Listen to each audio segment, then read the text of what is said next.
I wanted to start doing more interviews with people who I believe to be not fully heard from in the area that I am. I know that you're definitely very well known in the West Coast, but this is definitely something that I think the East Coast people would love to hear, and I think it would actually be very beneficial for them to hear it.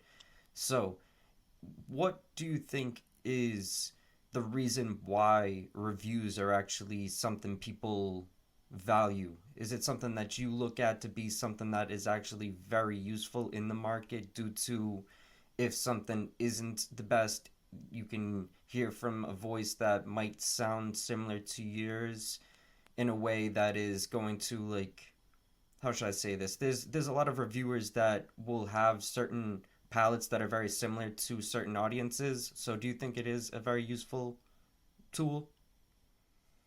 Uh, I think it is, but it also depends on the quality of the reviews. It's one of those things that well, first to start off, and I work with the Buddhist group right now, and we specialize in right now. Right now it's an app, but it's what we're trying to do is a much bigger thing. It's much community based kind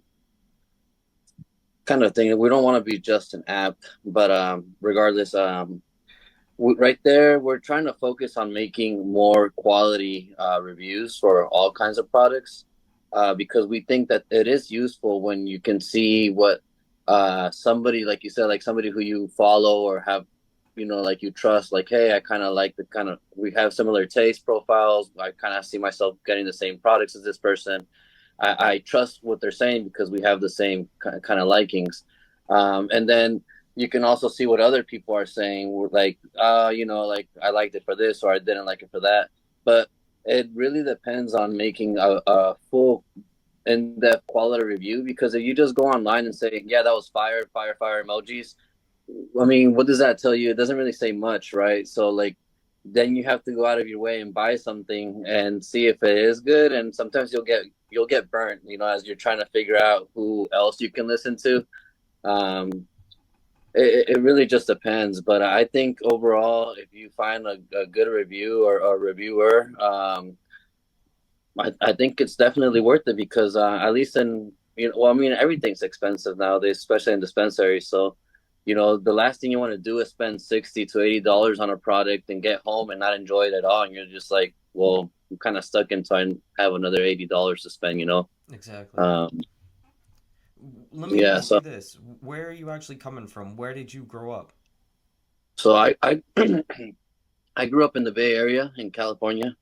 So that's the San Francisco Peninsula specifically, in a city called Redwood City. It's near Palo Alto and all that. But yeah, so I grew up there and I didn't really grow up around cannabis much around me. It was always seen as a very bad thing. The family members that did smoke it, they were always in a lot of trouble and stuff like that. Yeah. So it was always like, see, it's always low life smoking and stuff like that. So for the longest, I was just like, I'll stick away from that.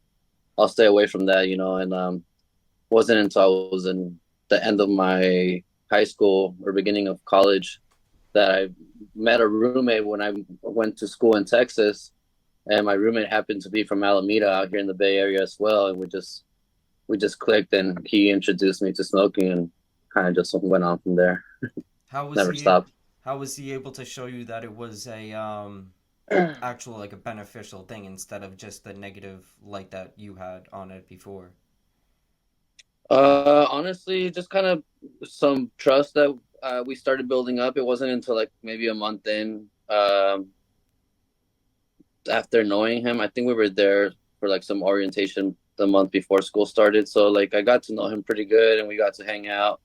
So it's just kind of like a trust kind of thing where we were hanging out and he offered it and I was a little uneasy about it. He's just like, just take a hit or two and see how it is. And, it was just kind of like that. Was he someone that you looked at to be kind of like a healthy person, like someone that, or was he someone? Yeah, because the thing I've somewhat noticed is a lot of people that have the bad stereotype of it. Like even me, for an example, I went into it assuming that it would make you just super lazy and just super. I looked at it with the stereotypes. When you actually start experience it and start experiencing like fresh flower, you'll actually be wanting to like go work out or do something. You know what I mean? Like actually go outside. You know what I mean? Which is like there is like some very positive things to it, but early on were you able to see any bad levels of it? Or was there any like bad stuff around, or was it always just really good stuff? Relating to what, like the actual tree or Yeah, like? like the quality. I've seen a little bit of everything. I went to school in Texas, in Austin, Texas, so I Oh was yeah. close to the border and I was close to Colorado. So there was a lot of people going to the dispensaries and stuff like that in Colorado and Denver and bringing it back. And then there was, I remember I was at a party and somebody said, "Hey, I got the next pull," and they pulled out literally brown brick weed from Mexico. We were just like, nah, get that out of here. Do you think that that's very important for a reviewer is to actually see all levels, to see the bottom too? Oh yeah, definitely. And I think that's what you want to base off of something. Like for myself, before I get into myself, you want to follow somebody who has some kind of expertise into whatever they're speaking on. Definitely. I personally have never said that I am an expert on concentrates or anything like that. I Mm, like in my bio, I think I said I just write what I taste and what the highs I get and stuff like that. But I've also dabbed from like the lowest of the lowest stuff to the highest. yeah. I didn't have anybody really to teach me how to dab, but it was kind of like an experience that somebody gave me one time, and it was like some dark shatter on a red hot titanium nail, and I kind of liked it, and then from there, I just started. I didn't know any better. I was buying like back in the day when we still had Prop 215. I was going to the cannabis clubs and getting like $10 grams of wax, and it was like brown crumble, and I was like, oh, it's getting me high, and I'd see people spend a little bit more money for like the clear shatter and stuff like that. I'm like, oh, they're wasting their money because I'm getting just as high. But I didn't know any better. I didn't know about terps. I didn't know, Yeah. the entourage effects of those terpenes and the overall, product that it is. It just took me being online on Instagram and seeing other people like post the products that they were dabbing on, and I'd go buy it myself and just try it out. But I've definitely had some stuff that I would not recommend anybody to dab, and I've had some really, really amazing stuff, luckily. So I've been all over the spectrum, but you definitely need to see everything from the end to the bottom, or else how do you know what quality is, or how Exactly. do you measure your quality or your taste? Because it doesn't, it's like any other product. It's like a produce. You can go for the highest end product, but you're always going to be fine eating something that's like your price range because you like it and it fits your price. So it just depends what you want. So was it just the first dab that you took that just got you into extracts, or was it something that you started to notice when you were smoking flower that you were just like, flower is not really my speed. I would prefer to be more of like an extract type of person. No, so I was when I started that first dab, I was just getting dabs whenever somebody offered it, and it Yeah. wasn't like there was just a lot of people around me with a rig. It was just this one random guy in the town that I would hang out in that he had a rig and would show up to the spot that we would hang out. And we were just always smoking blunts. I even for tree, I never really grew up smoking paper joints. It was just always blunts, swishers, and stuff Really? like that. Um, it was just the environment that I was around in. Yeah. And it wasn't until like I left my area and went out to school in Texas, and then I came back and started going out more on my own. But I'm losing my track. Can you No, remind yeah. me where? I so basically one question I definitely wanted to ask is like in the early days were you able to get any idea of like quality like the quality differences? When were you actually starting to realize there was levels? Um, Was there like a certain strain that just showed you like, oh shit, there is like actually big differences between certain things? yeah. I think we were always getting good stuff, but one of the times that I ended up getting something that was like top shelf and it was like overpriced, but we're just me and my friend were like, okay, whatever, let's get it. Mm. Was this eighth of some Girl Scout cookies that we ended up getting in. Wow. Just the appeal, the nose, the taste, and even the effects, everything was on point. And till Yeah. this day, I mean, that's probably 12, 13 years ago, and till this day, my friend and I will always talk about the like it'll randomly come up and like, you remember that Girl Scout cookies we found in that random club? And it's just like you couldn't. It was just undeniable the quality compared to everything else that we had smoked. S- Um, Now that was like today, the first time. do you think that there's quality like that, like consistently Oh, seeing that? oh, definitely. It's a little harder in the recreational market just because everything is on a crunch. Everything is just get it out as fast as you can. People are harvesting their stuff in like 50 days, 60 tops. Nobody's Yeah. really going and maturing their stuff up to like 80 days in some strains where they should be doing it.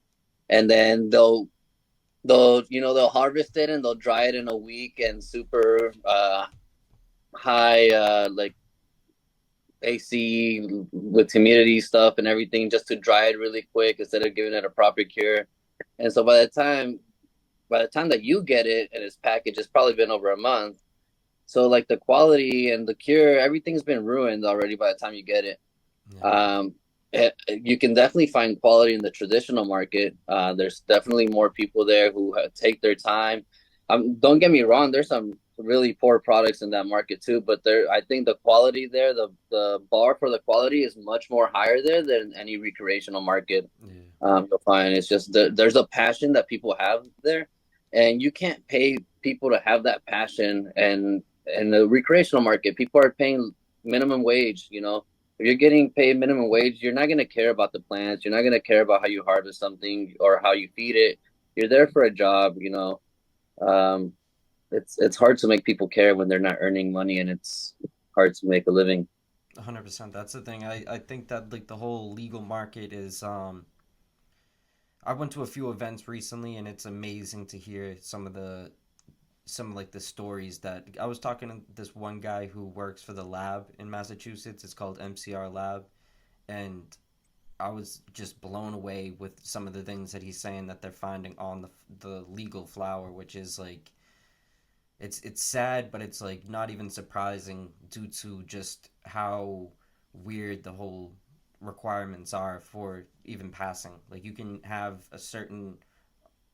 literally pass with still having like the thing being not really smokable. You know what I mean? Which is very interesting. I don't know how the legal market is allowing that to happen, but I do think we still are in the very early ages of everything. So it's very useful to hear just even conversations like this, because I think it gives people their own ability to make whatever sense of it they can. You know what I mean? Whatever opinions they form from here in different conversations like this is useful. And that's why I was happy to even go to that legal event that I was just speaking about.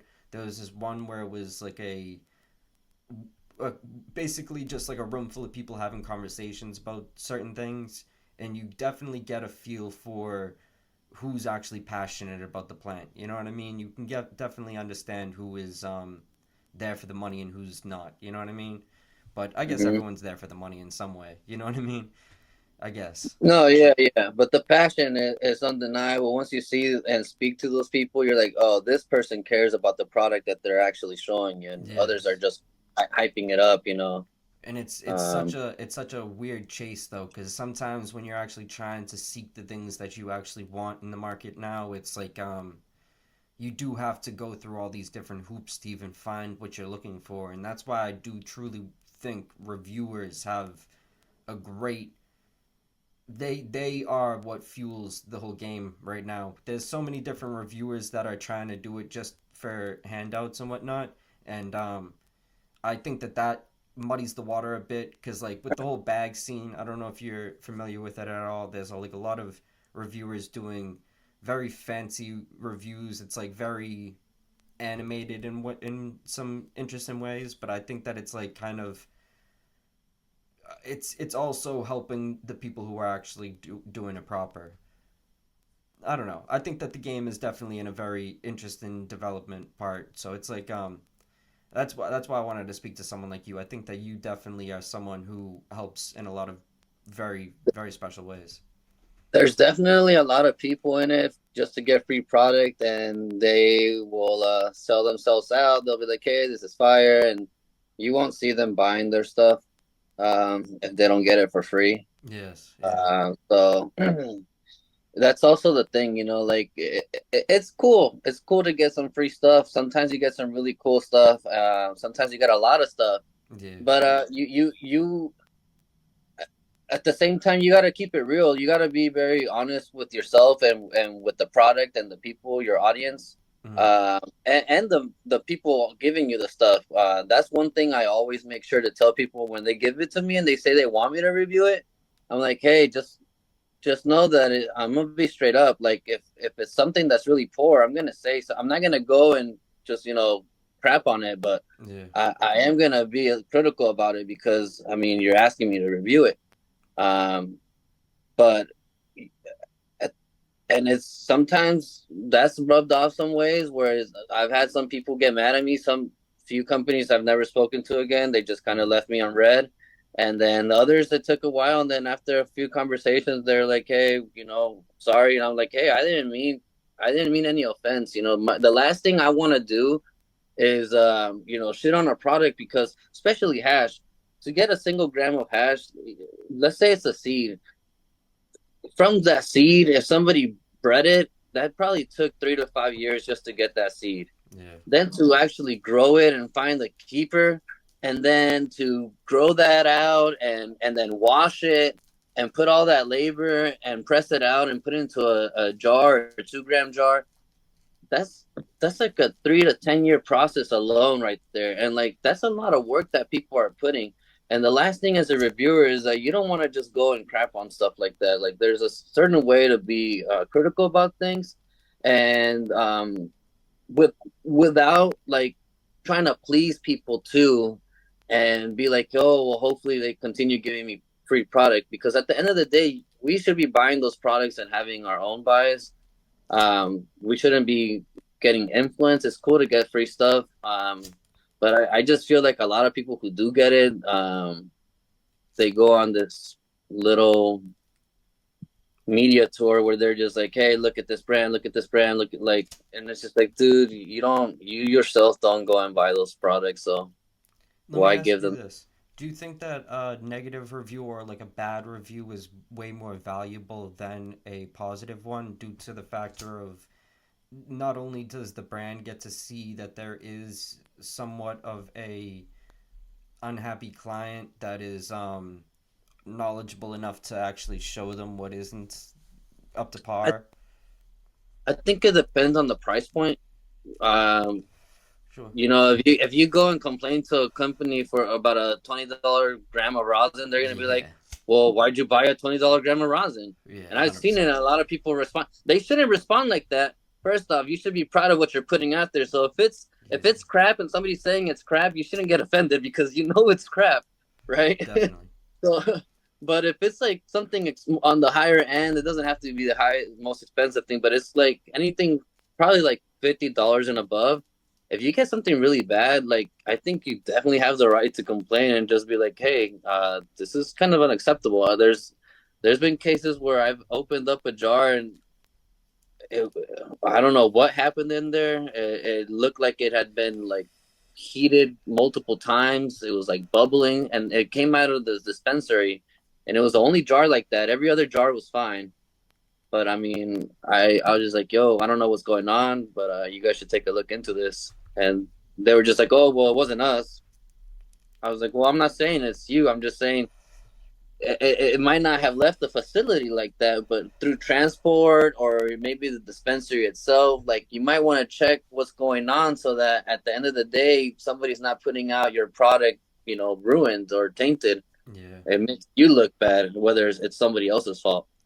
I truly think that that's like one of the factors of on why bags are so popular at the moment, and like why fancy bags are so like catchy, because people do want their stuff stored in like the most secure way possible. And when it's like decorated in this way, it can blind some people on if it even is stored in the best way. You know what I mean?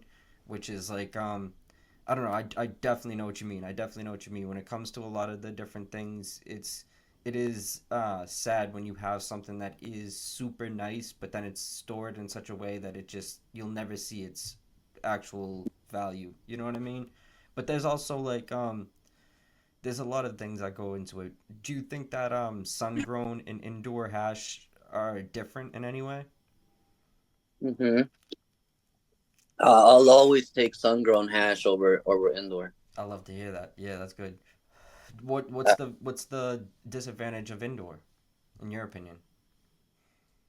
and generally, I in general, I just don't think the resin and it depends on the grower. I'm not saying it can't be done. There's definitely some fire indoor rosin out there that'll beat any other sun grown.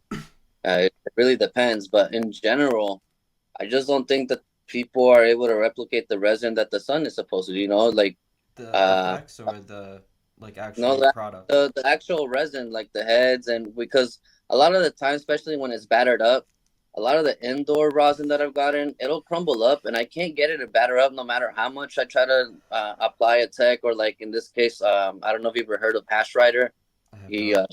if you don't follow his page on Instagram, he does a lot of writing and educational stuff around hash, and through him is where I learned the batter tech, where you'll go, and if you have a dry fresh press sample, you kind of like heat it up with your thumb and just play around with it and mash it up, and eventually it'll batter it up into like a wet glob of batter.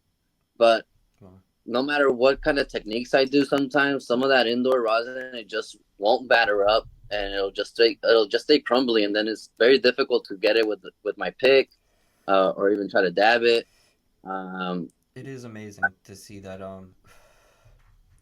the let me ask you this though. Do you think that the potency is any different on indoor? Do you think the indoor is like less potent? mm, Or let me say the longevity of the high, because I've noticed that um, let me share this and let me know if you agree.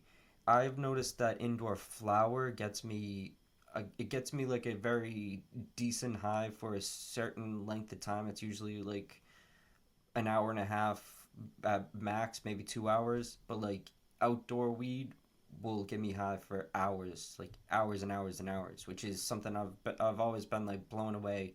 I'm like, is indoor weed actually bad for you in a way because of how much you technically would need to for it to be to equal the outdoor, which is I guess it's like a very high thought in a way, but it's like I think it might be real. I think that outdoor is like one of the biggest advantages. The sun blesses it in a way that it will actually be able to show its strengths.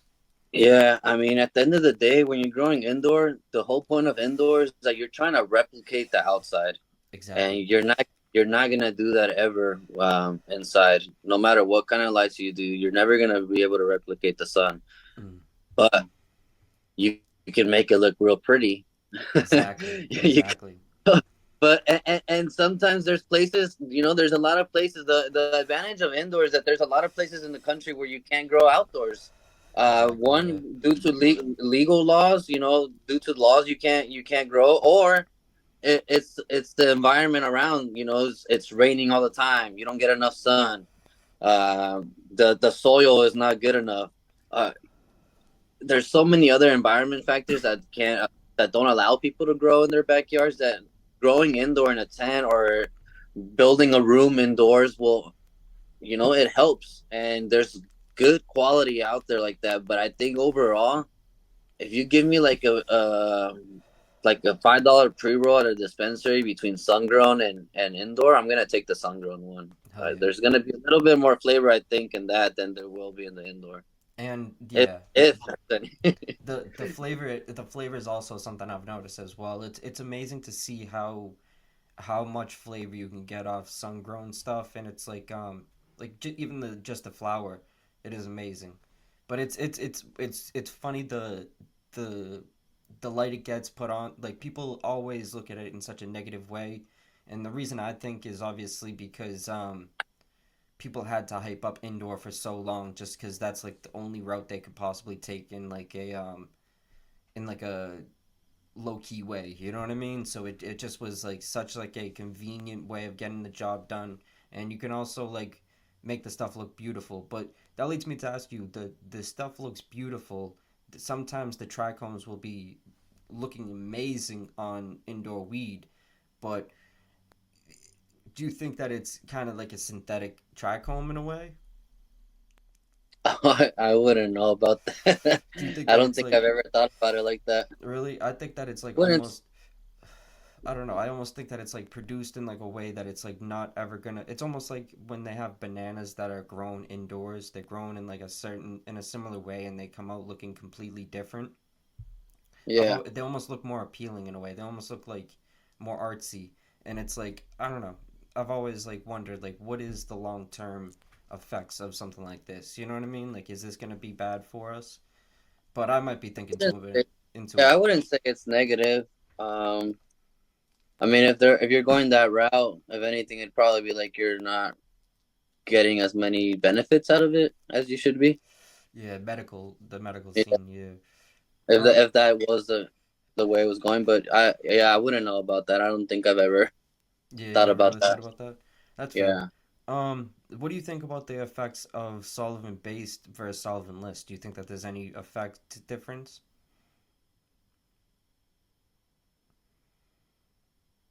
Mm, overall, I'd say so because most of the times, the live resin, the solvent stuff, that'll be probably like all of it. I mean, it's the whole material, so it's full term most of the time Oh, if it's really? out. Um, with the hash, you can press out certain grades or certain microns, depending on what you want. Not most people won't do full spectrum, so it's a little hard to compare, I think. Um, Let me ask you this: what came first, hash or flour? what I would have to say is the flour, no? They suppose I don't know. They say like Mila the hash queen. I've watched an interview of her saying that hash came first. Like hash was on the market way before flour because it's like always had to be like kept super low key, so it's been something Oh, that they've been trying to like refine for like a very long time. yeah, in that Suppose sense, yeah. yeah. Have you ever had any hash from any other countries? Maybe once, but yeah, I don't have the proper tool for to be Doing the doing the actual hash. traditional hash like the three hole You actually pipe. need like That. one of those to actually do it, or you can't put It's it in a like a lot joint or better nothing. if you do it with that. Oh Yeah, really? there's some better tools than if you're just like rolling it up in a joint or trying to smoke it out of a bowl.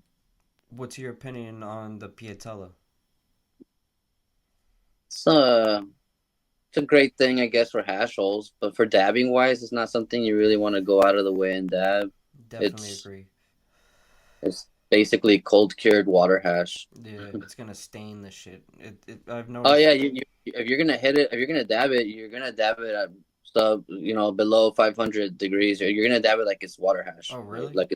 yeah. Oh, okay, yeah, maybe I just So, didn't. so- I fucked it up. I ruined it. I ruined the nail. I've been like trying to like revive it. I was just like fuck this thing. I'm just getting rid of it. But no, yeah, you want to dab it like water hash. It's just basically made to be stable in a cold cured form, basically in a batter. fair. But it's water hash still. Let me ask you a few more questions. Realistically, why do you think that When you're reviewing hash, what is the thing that you see people doing wrong in their reviews? Just not being descriptive enough. Do you I think that? think I think I don't know.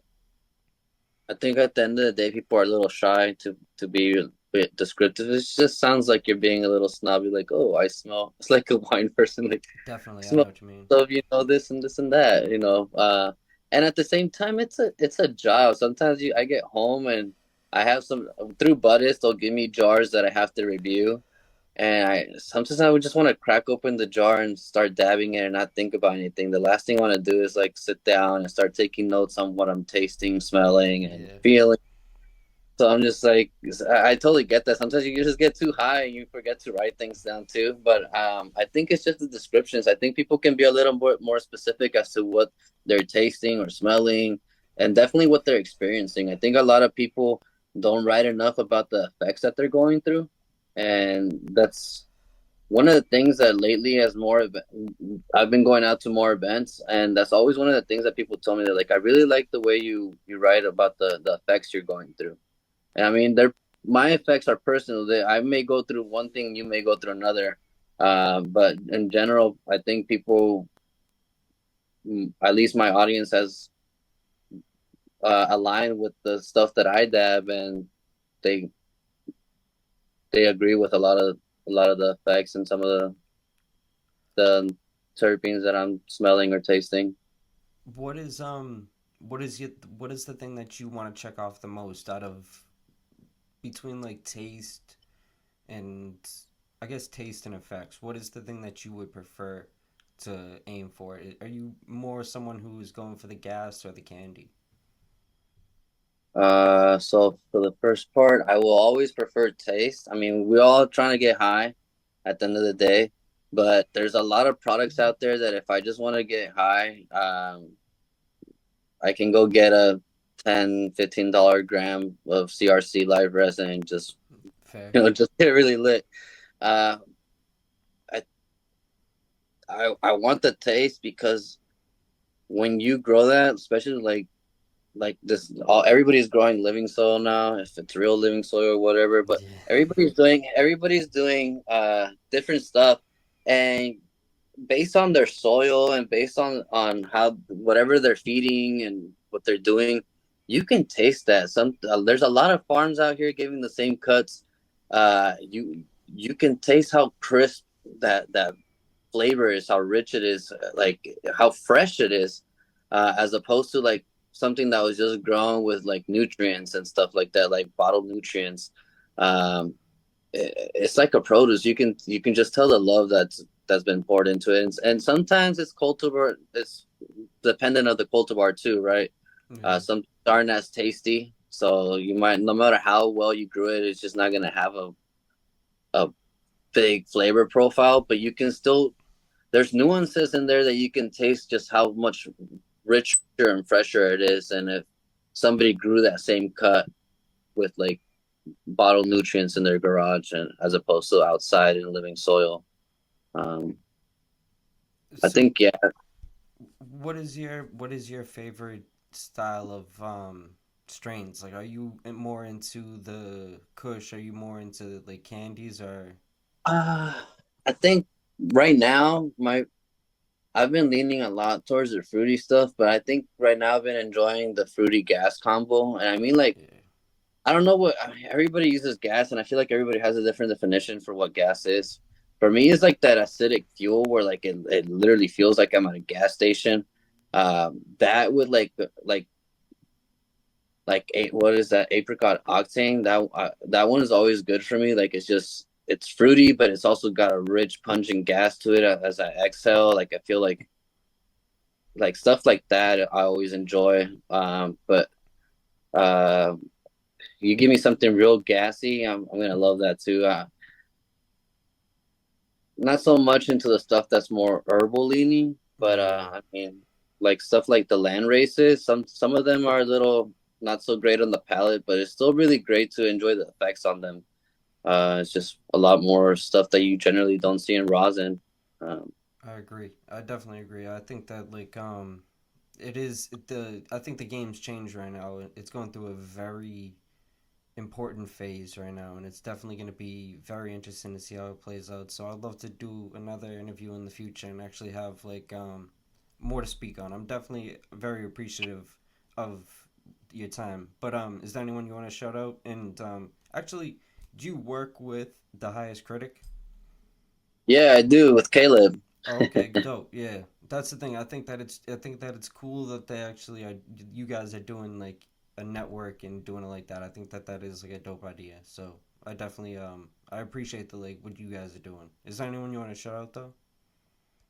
Caleb right there. Yeah. And Okay. yeah. What about the Buddhist? What is the Buddhist?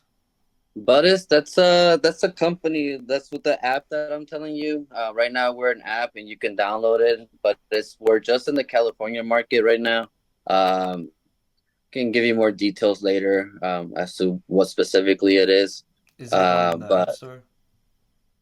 it's in the App Store. Yeah, it's Okay. on the Apple and Google Play, and it's spelled Budist. Perfect. Buddhist. It'll look like Buddhist.